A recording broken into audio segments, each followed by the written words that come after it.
Miners and the Aggies played their final series of the season. UTEP took on Western Kentucky. They finished on top with the final score 7-2.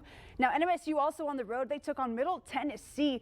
In the top of the first, the sophomore Devin Nalam with the 3-run homer. That makes it her 5th of the season. Now the Aggies with a great start here in the bottom of the 4th. MTSU with a hit to the middle, and the Aggies with a great dive there. The Blue Raiders add one more to the board to make it a tie game. Now here in the bottom of the 5th, MTSU send it far out to center field, and the Blue Raiders' Cameron Karkich makes it home. The Aggies finished with the same score as yesterday, 4-3 against MTSU.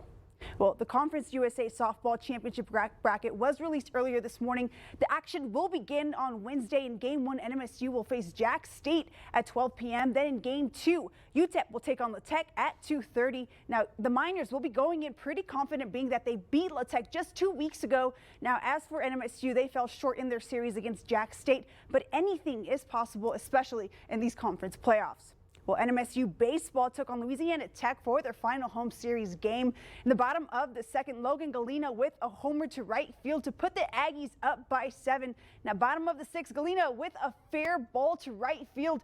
Keith Jones making it home, and that's Galena's 4th RBI of this matchup. Now, here's Preston Godfrey, the Arizona native, adding another run to extend the Aggies' lead 10-5. And then bottom of the 7th, Romeo Ballesteros snags his first homer of the year. The Aggies top La Tech 12-6. No better way to close their final home series of the regular season.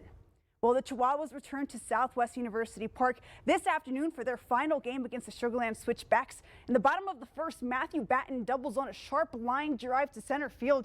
Bryce Johnson puts the first number on the board for the Chihuahuas. In the top of the 7th, Sugar Land extends their lead 6-3 with a single on a sharp ground ball to center field, bringing Cooper Hummel and Luke Berryhill home. El Paso trying to make a comeback. Bottom of the 8th, Oscar Mercado sends it to right field, and Nate Mondu makes it 12-4. The Chihuahuas finish with the final score 12-5 to split the series with Sugar Land. They'll now get ready to hit the road to take on Albuquerque for a 6-game series.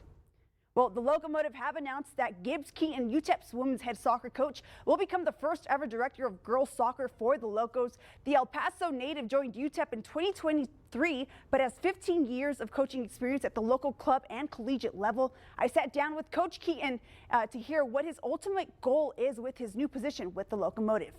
A big objective for joining with the Locomotive is to ensure that our female soccer players in El Paso can have the same opportunity that the guys have with the Locomotive right now. And essentially what we'll be able to provide is a